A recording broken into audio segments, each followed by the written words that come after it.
Media మిత్రులకు నేను తెలియజేస్తున్నా. ఇక రాజకీయాలు అంటారా, రాజకీయాలకు సంబంధించి ఏ నాయకుడైనా మాట్లాడతాడు, ఏ మంత్రి అయినా మాట్లాడతారు. దానికి దీనికి సంబంధం లేదు. ప్రభుత్వం పరిపాలనకు సంబంధించి నిర్దిష్టంగా శ్రీధర్ బాబు గారు, పొంగులేటి శ్రీనివాసరెడ్డి గారు స్పందిస్తారు. మిగతా విషయాలు ఏదంటే సంబంధిత శాఖ మంత్రులు వాళ్ళ శాఖలకు సంబంధించిన వివరణలు కానీ వివరాలు కానీ మీకు అందిస్తారు.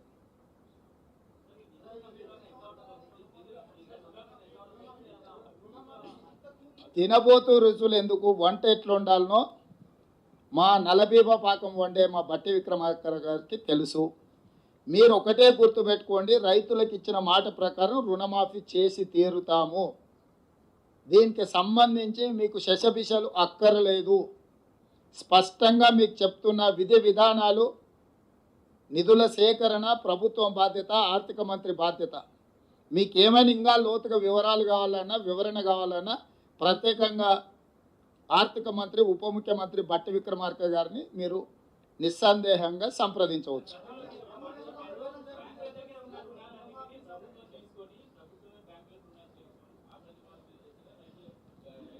ఇప్పుడు రుణమాఫీ చేయడమే ప్రాతిపదిక.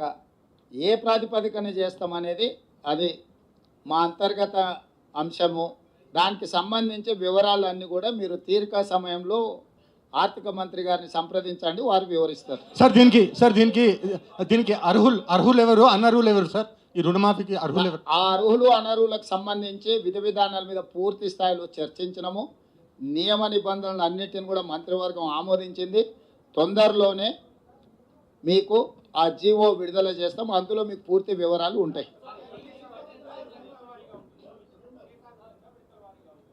ఇప్పుడే మీకు చెప్పిన పాత విధానాలు లేవు. 2 లక్షల రూపాయల రుణమాఫీ చేస్తామని క్లియర్గా చెప్పినాం.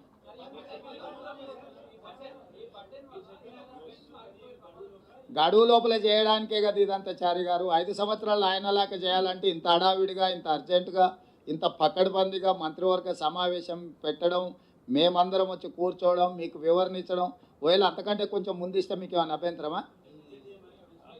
మీకేమైనా అభ్యంతరం ఉందా? చేయమని అడుగుతారా? ధన్యవాదాలు.